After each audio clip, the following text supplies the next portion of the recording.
Hey guys, welcome to another edition of the Farmers Market Talks. I'm your host, Julian Garcia. Right now, Roy can't make it. He's off doing some manager stuff. So that leaves me to do it. So, what we're going to do today is we're just going to talk a little bit about just some of the ins and outs of the farmers market life, things of that nature. For one thing, you guys noticed that we haven't been posting anything. It's been a while. We've just kind of been going through some changes, going through some stuff. But we're good back. We're strong. We're back and we're ready to go. A lot of new vendors. Let's see. We have these bites. These guys have been with us for a little bit, not too much, not too long, but they have a great product. These guys will be coming up soon. Uh, Viamente, they make handmade leather goods. She's got some really nice things. So I'm pretty excited to have her on as well to show some of her good stuff that she has. Let me see, who else do we have? Who else do we have? Chocolate Wasted is back. That's another favorite. Chocolate Wasted has been with us since the beginning. Let me tell you guys, this stuff is awesome. If you haven't been chocolate wasted, then there must be something wrong with you. So come on down to the market. I know I'm speaking to everybody here in Houston, but if you're picking up the channel on YouTube and you just happen to come across some of these videos and you're passing through Houston one day on a Sunday, 10 a.m. to 2 p.m., stop by the farmers market. It's 2800 Navigation Boulevard, and you're going to have a good time, right? We got all kinds of handcrafted vendors, really good vegetables, fresh, all Texas, all local. All of our vendors are pretty much local to Houston, the Houston area and surroundings. There's some people that just love our market so much that they come from far away. So that being said, let's talk about a little bit, talk about some of the market stuff that goes on in the market life. If you're thinking about vending, if you're thinking about joining a farmer's market, there's some things that you need to know. For one, you have to be prepared to talk, right? If you can't sell your products, then you're not going to sell. You're not going to do good. One of the things that we stress to our vendors is that somebody in your family, somebody in your group, your friends, or something like that, somebody has to be able to talk to the public, and that's a vital key into promoting your business. It's a vital key into selling your product. The saddest thing that I think we've ever come across was somebody that has an outstanding product and they can't sell it just for the simple reason that they're not comfortable talking to people. You know, and I get it. Remember in high school, come up to the front and read us your paper, and you're like, oh my god, no, I got to do that. It's the same thing, right? But it's a little bit different because you're just talking to somebody. And I feel that if you're passionate about your product, you're excited. You get excited. So you'll tell them, hey man, I do this and I put this in it, and oh my god, it's so delicious, and I love it. And you get excited, and then you get them excited. Next thing you know, you sell two or three things, right? So that's number one. That's key number one is to be able to talk to the public.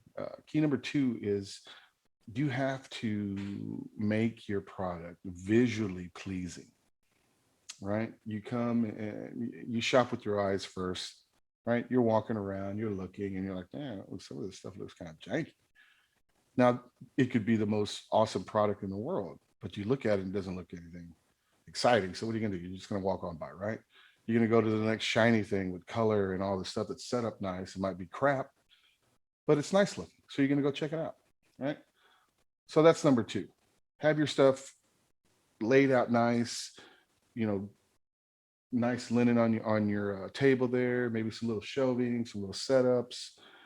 When you put your prices, maybe little tags and stuff like that. Just things like that that you yourself would want to do when you go to any kind of store, right? Number three, right? Number three is put the phone down. Last thing, I mean, people want to see is Do that, right? You're walking by, you're sitting down, you're on your phone, right? You're here to promote your business. You're here to make a little money. I mean, at the end of the day, everybody's here to make some money. And people don't want to see you on your phone. They want to see you engaging with them. They want to see their eyes. They want to see your eyes. Hey, how's it going? Come on in. Let me change your life. I got some awesome chicken salad here, or I have this handmade shirt from I sew it myself. Things like that. They want to feel connected to you. And a lot of times, people just don't want. I mean, it's just not in them. It's not in them. They're sitting there and they're waiting for people to come by and ask them a question.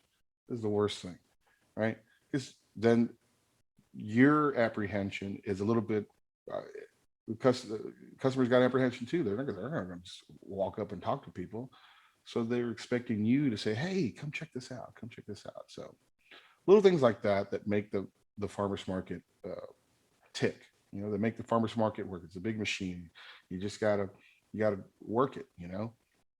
Also, if you're engaged with the rest of the vendors, if everybody gets along and you guys are talking and you promote each other, right? Let's say you're selling coffee. Hey man, this the lady down at the end, she's selling some bread. This coffee would taste awesome with that bread. Why don't you go check her out?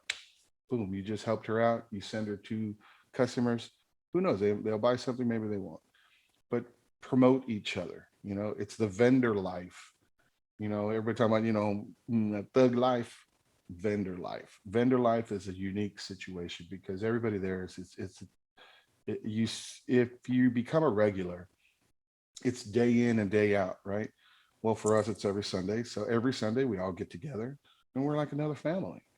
So it only makes sense to help and promote each other, right? So it's our job to make sure that people get there. It's your job to make sure you promote everybody. You promote yourself. You promote them. A lot of people say, "Well, I'm why do I need to promote them?" Well, why not?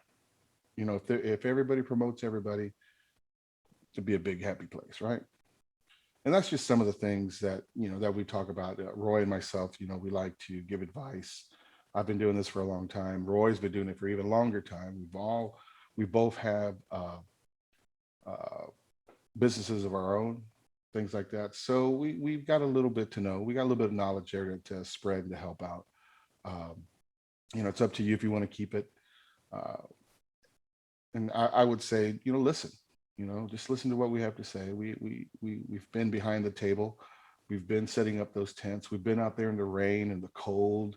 We've been out there when there was three people buying. But you still do. You still go out there because it's what you want to do. It's something that you want to maybe turn into a hobby, from a hobby to a business, to grow your business. Who knows? Look at some of the places that are out there. The Waffle Bus hustling. Next thing you know, they got a brick and mortar in a restaurant, and you can go out and check out the Waffle Bus. Right? A lot of these places started in small beginnings, and then they're big. You could turn it into, or if that's not what you want to maintain the market, and that's enough for you, then by all means get after it. But you just there's things that you have to do to keep that going, right? Have your setup awesome, tent nice and clean, got lights, treat it like a store, set it up like a store, you inviting people want to come in and look around and, oh man, look at all this stuff. You got two, three things on the table. Hey, it look like a flea market. Nothing against flea markets. I go there all the time. But that's what you want to do. You want to make sure it's inviting and it's people to come in, and just some little things like that. And then some of the things that we talk about here at the market, in reference to this whole Corona thing that's going around. Here at the market, we're trying everything that we can to make it safe for you guys to come out. We have some hand wash stations with some sanitizer. We have everybody's required to wear a mask, uh, and all our vendors wearing masks. We're spaced out 6 feet apart. The vendors and make the tents to make sure that it's not too crowded. So we have your best interest in mind. We want you to come out. We want you to enjoy the days. This past Sunday was awesome. Oh my God, so beautiful, not a cloud in the sky.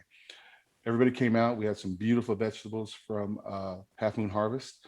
The ice cream was popping from Chocolate Wasted. Ed with Altura Perfecta, his coffee was hitting the right spot, man. Right in the morning, it was a little cool, and you hit that coffee, and you get to shopping. Mr. G with Woodworks down at the end, he's got his stuff working. He's got those can openers where you hang on the wall and you pop the bottle and the little thing falls in the box. There's plenty of those. He'll pretty much make whatever you want. You just got to tell him. So with that being said, I'd love for you guys to come out, check out the videos on YouTube, Farmers Market Talks. Hit the subscribe button on the bottom, subscribe to us, follow us, tell your friends to come out and just give us a talk. It's the whole vendor life, right? You want to know about it. Maybe you've been thought, maybe you have been thinking about being a vendor and you're like, well, just watch our show. Watch our show. We talk to vendors, we talk the ins and outs, and it's not formal. We're not here, all buttoned up and stuff. It's just two guys talking to people that have a passion for having their own business. And maybe that's you. Maybe you want to do that and you just don't know, you don't want to pull the trigger on that, or you want to jump off that bridge and just take the leap. But maybe hopefully listening to us, that'll help you do that. So with that, I will say thank you for tuning in. Like again, hit that subscribe button and follow, and I'll see you when you see you.